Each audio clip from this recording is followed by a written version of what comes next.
Good morning, dear friend. I'm speaking to you from my quiet corner this morning. Coffee still steaming, watching the first golden rays break through my window. There's something powerful about these early moments, when the world is still quiet, and our hearts can truly hear from heaven. Isaiah 41:10 reminds us, "Fear not, for I am with you. Be not dismayed, for I am your God. I will strengthen you. I will help you. I will uphold you with my righteous right hand."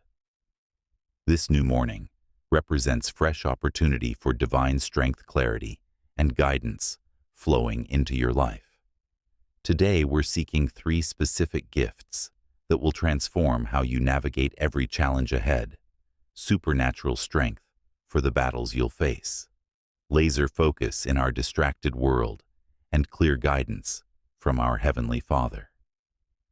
Imagine stepping into your day, feeling equipped, centered, and divinely directed. Before we begin this journey together, let me know where you're watching from. Hit that like button and subscribe so we can pray together each morning. I discovered the life-changing power of seeking these 3 things during my own morning struggles 3 years ago, when I felt completely overwhelmed by life's demands. Let me tell you about Marcus, a 42-year-old construction project manager and father of 3 teenagers, whose story changed everything I understood about morning prayer. Marcus lived in perpetual chaos. His alarm screamed at 5:30 a.m., and his first instinct was grabbing his phone to check crisis emails. Rushed breakfast while mentally juggling 3 major deadlines. Kids arguing over bathroom time. Wife Sarah stressed about her mother's upcoming doctor appointment. The Henderson project deadline loomed like a thundercloud. The concrete delivery seemed destined for delays, and his 15-year-old daughter, Emma, needed college guidance he felt unqualified to give. But here's what Marcus discovered, and what transformed my own approach to seeking God each morning. Psalm 23:4 declares, "Even though I walk through the valley of the shadow of death, I will fear no evil, for you are with me." Proverbs 3:5-6 promises, "Trust in the Lord with all your heart, and lean not on your own understanding. In all your ways acknowledge him, and he will direct your paths." Philippians 4:13 boldly states, "I can do all things through Christ, who strengthens me." Each sunrise represents God's faithfulness, renewed his new mercies, poured fresh, his provision of exactly what we need for the day ahead. I learned that strength, focus, and guidance are interconnected, like a 3-strand cord. Strength without direction leads to wasted effort spinning your wheels, but going nowhere. Focus without strength leads to burnout, seeing clearly what needs to be done, but lacking energy to accomplish it. Guidance without both strength and focus leads to frustration, knowing the right path, but feeling powerless to walk it. Marcus realized this truth when he started setting his alarm 15 minutes earlier, creating sacred space for this specific prayer time. He needed supernatural strength to handle the pressure, divine focus to see what truly mattered, and clear guidance to make decisions that honored God and blessed his family. But Marcus discovered what many of us learn the hard way. His mind raced with relentless thoughts each morning. How am I going to meet the Henderson project deadline when the supply chain keeps failing? What if the concrete delivery gets delayed again and we lose the bonus payment? Sarah seems distant lately. What if our marriage is sliding toward trouble?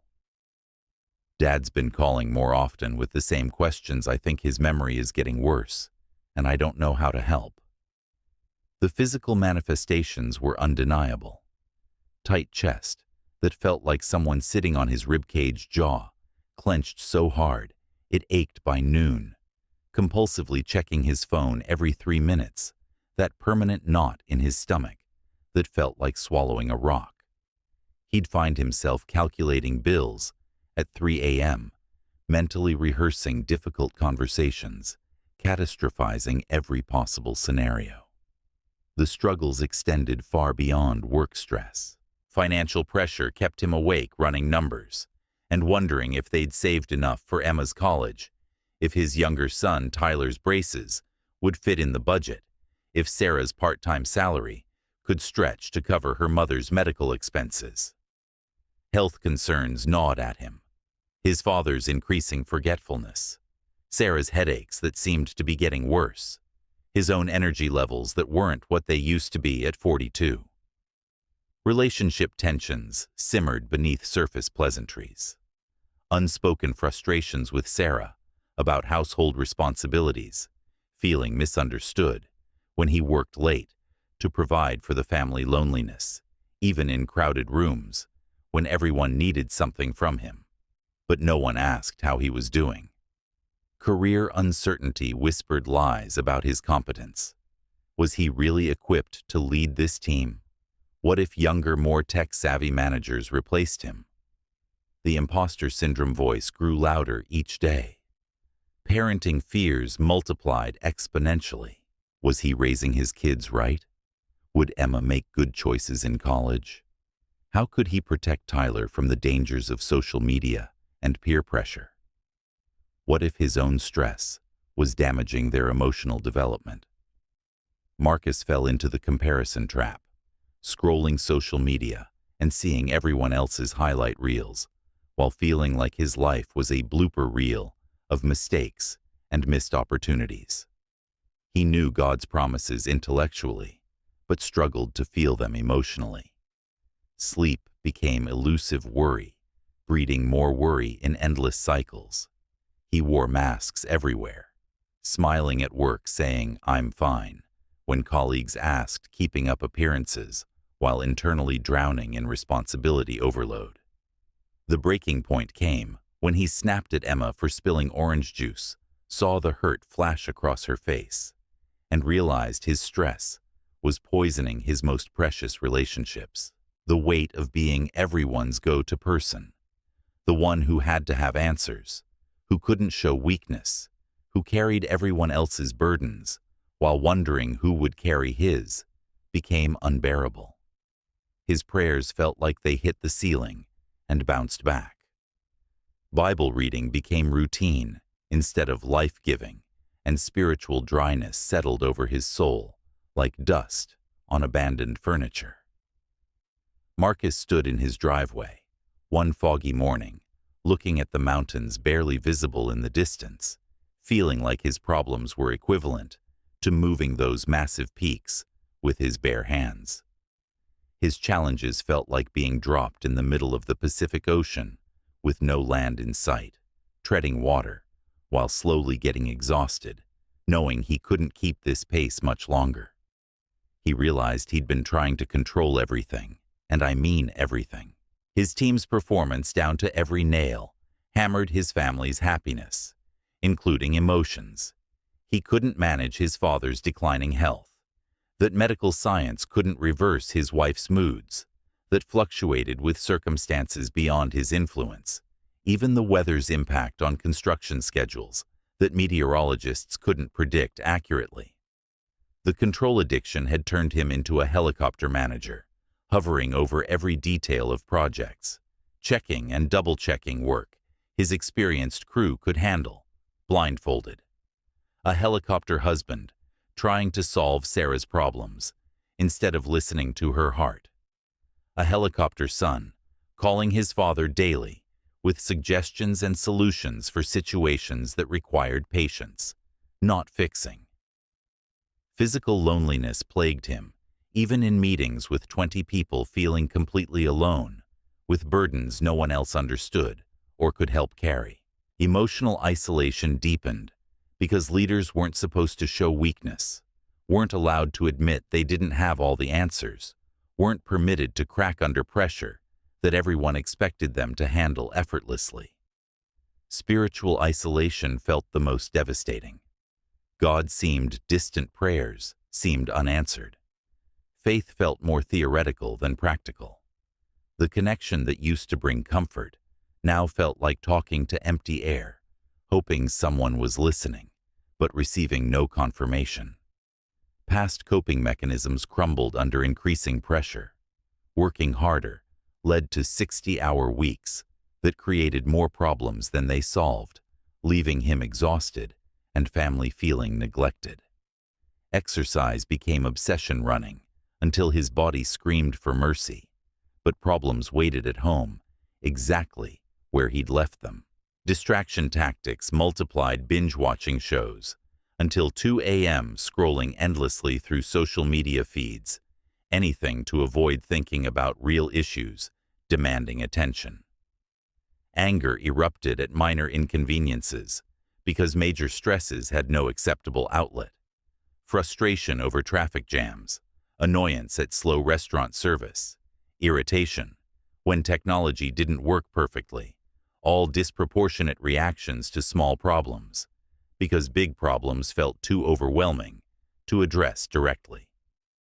The breaking point conversation happened when Sarah found him sitting in his truck in their garage at midnight, just staring into space, unable to articulate what was wrong or why he couldn't come inside.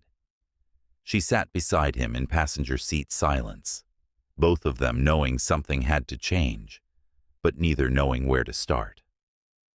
That night, Marcus acknowledged what his pride had resisted for months. He needed help beyond human capability. He needed something supernatural, something bigger than his limited strength, broader than his tunnel vision perspective, wiser than his finite understanding. The humbling realization that human strength has a ceiling, human wisdom has blind spots, human perspective is limited by experience and clouded by emotion. He described feeling spiritually thirsty in a way that no earthly solution could satisfy. Success at work couldn't quench it. Family time couldn't fill it. Entertainment couldn't distract from it. Even church attendance couldn't touch the deep need for connection with the God who created him for relationship. Fighting had become too exhausting, and surrendering began to look like the only option that made sense. 6 a.m. the next morning changed everything. Instead of reaching for his phone, Marcus found himself kneeling beside his bed, hands empty and open heart finally ready for honest conversation with his Creator. Lord, I can't do this anymore. I'm drowning in responsibilities I was never meant to carry alone. I've been trying to be everyone's savior when I can barely save myself. I need your strength, your focus, your guidance, and I need them desperately. This was when Marcus began learning about the power found in God's names, each one revealing a different aspect of his character and provision. Jehovah Jireh. The Lord will provide you provided a ram for Abraham when he needed a sacrifice manna in the wilderness, when Israel needed food oil for the widow when she faced poverty. I trust you to provide supernatural strength for today's challenges, divine wisdom for difficult decisions I'll face, and adequate resources for my family's needs. Provide solutions for the Henderson Project that seem impossible. Provide harmony for our home when tension tries to divide us. Provide the exact amount of patience I'll need for every conversation today. El Shaddai, the all-sufficient one. You are more than enough when I feel insufficient for leadership responsibilities. When I feel weak as a father, trying to guide teenagers through complex decisions, you are my strength and wisdom. When I feel inadequate as a husband, trying to love Sarah the way she deserves, you complete what I lack and multiply what I offer. Jehovah Rapha, the Lord who heals, heal my anxious mind that races with worst-case scenarios, restore my peace that gets stolen by daily pressures, mend the relationships my stress has strained and wounded. Heal my father's declining memory, bring comfort to Sarah's burdened heart, bring wholeness where there is brokenness in every area of our family life. Prince of Peace, reign in my home, like a benevolent king, rule in my workplace. Like a wise counselor, govern my thoughts. Like a skilled conductor, directing an orchestra. Let your peace that passes understanding guard my heart and mind against attacks of worry, fear, and overwhelming pressure.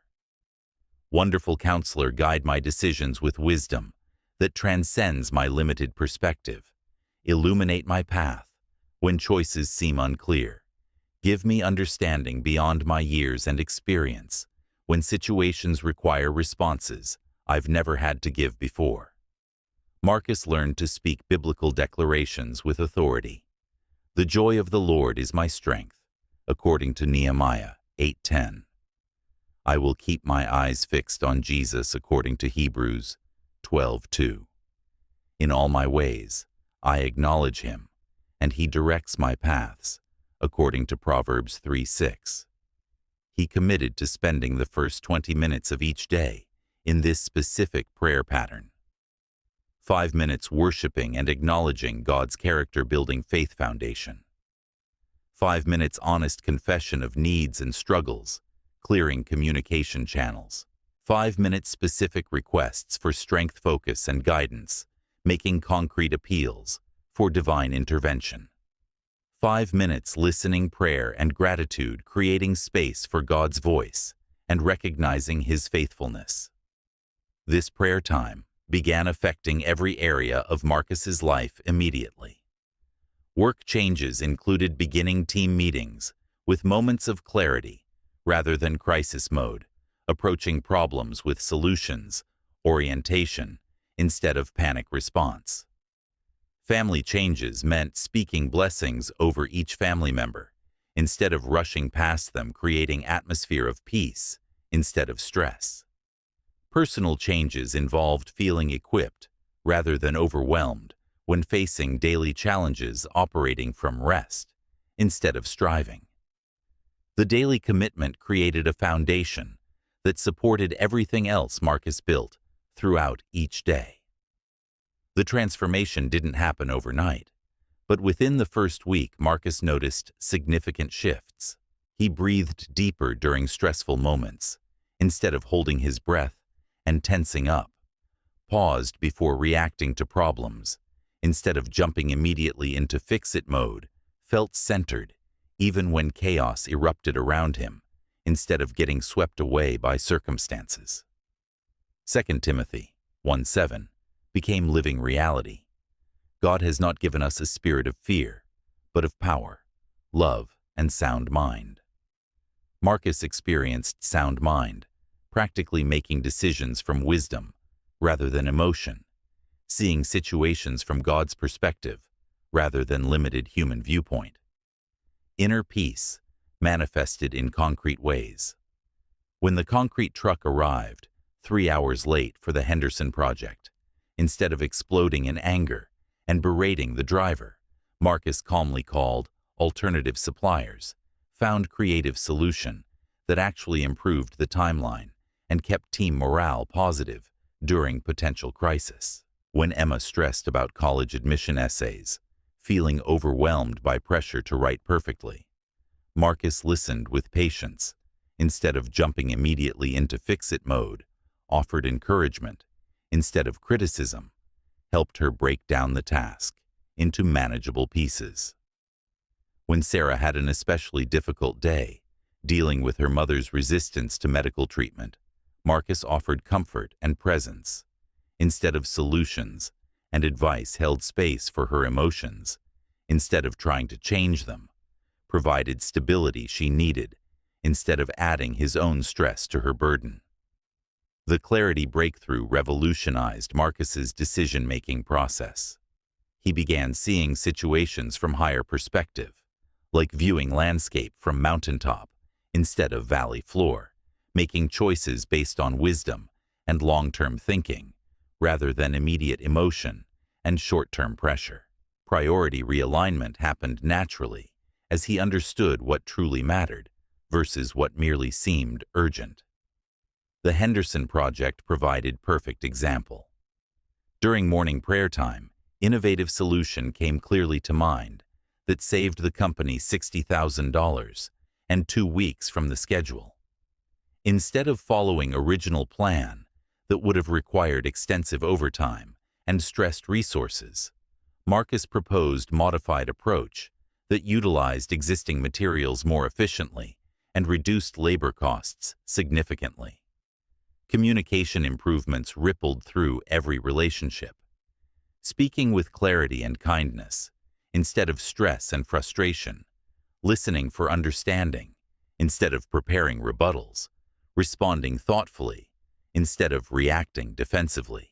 Strength multiplication became evident in sustainable energy that didn't come from adrenaline rushes, but from deep peace, emotional resilience that helped him bounce back faster from setbacks and maintain hope during difficult seasons.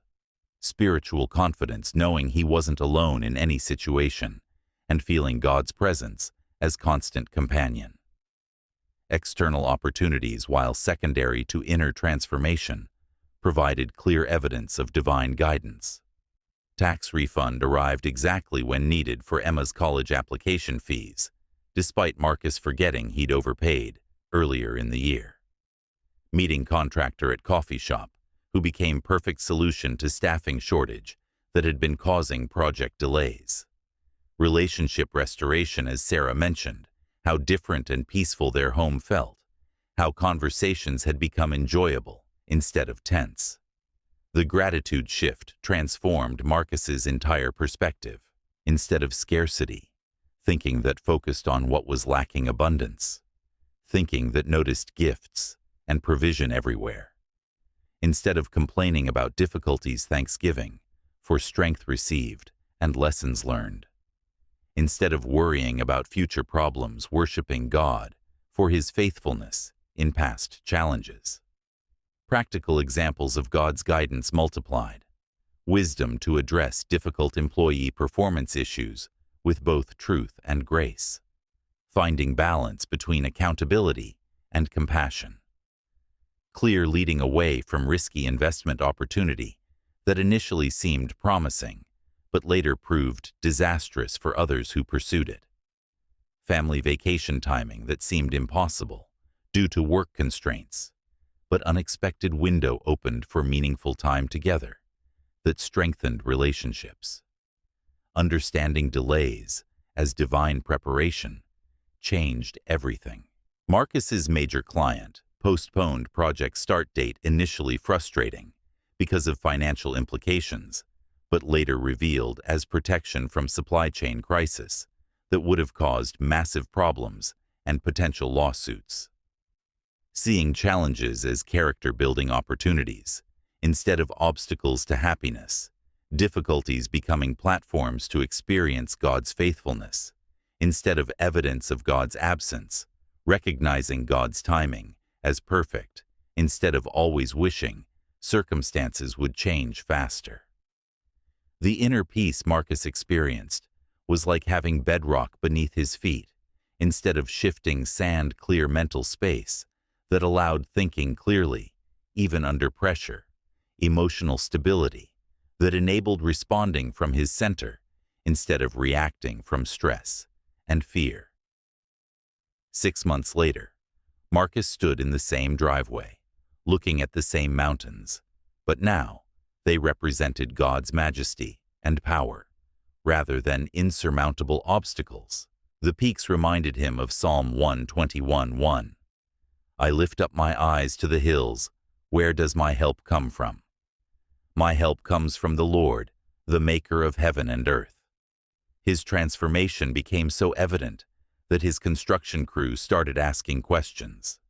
During a team meeting, Marcus shared how morning prayer had changed his leadership approach, focusing on people development instead of just project completion, creating positive work environment instead of pressure cooker atmosphere.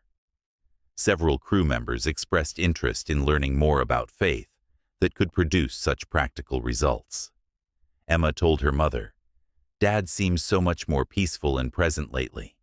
He actually listens when I talk, instead of thinking about work problems. I feel like I have my real dad back."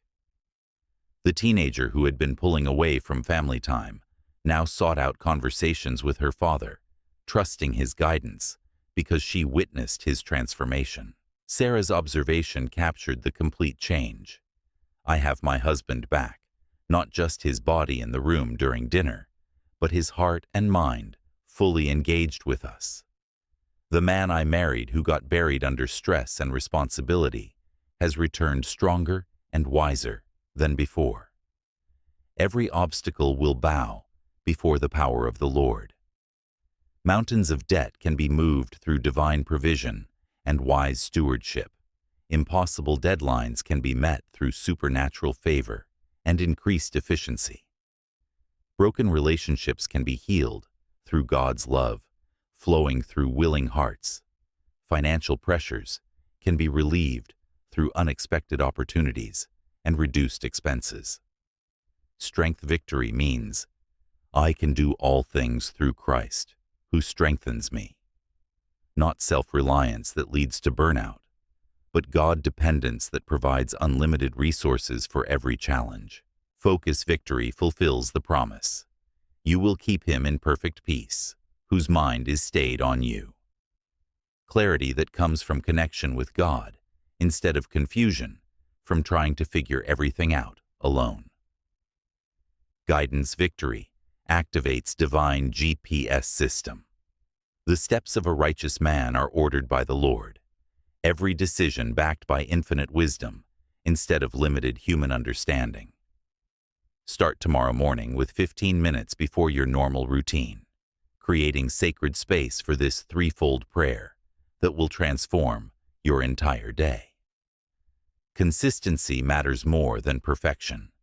Better to pray 5 minutes daily than 30 minutes once a week, building relationship with God through regular connection rather than sporadic spiritual emergencies. Expect gradual transformation, because inner change precedes external change. Be patient with the process, while celebrating small victories along the way. Notice the peace during stressful moments, wisdom in difficult decisions, energy for daily tasks that used to drain you completely. Imagine how your family will be affected when you operate from strength focus and divine guidance instead of stress confusion and human limitation. Picture your workplace transformed when you bring God's peace and wisdom to professional challenges. Consider how your community might be inspired toward their own spiritual breakthrough when they witness your transformation. Have you experienced God's strength, focus, or guidance in a specific way? Recently, share your testimony in the comments below, because your story might be exactly what someone else needs to hear today. Hit that like button if this message encouraged your heart and helped you see morning prayer in a new light. Subscribe and ring the notification bell so we can seek God together each morning, building a community of believers who start each day connected to our Heavenly Father. Share this video with someone who might need encouragement to begin their own morning prayer journey. Thank you for joining me in this sacred time of seeking God's heart for strength, focus, and guidance. When you wake up tomorrow morning, remember you're not facing the day alone. The same God who strengthened David to face Goliath, who gave Moses courage to lead Israel out of Egypt, who provided wisdom to Solomon for leading a nation, is ready to equip you for everything ahead. You are chosen, beloved, equipped, and empowered by the Creator of the universe, who delights in providing exactly what you need for each day. These daily challenges are temporary, but the character God is building in you through them is eternal. Trust His process, receive His strength, follow His guidance, and watch how He transforms not just your circumstances, but your heart. Until we meet again tomorrow morning, may the Lord bless you and keep you. May His face shine upon you and give you peace. And may you walk in His supernatural strength, divine focus, and clear guidance every step of this day.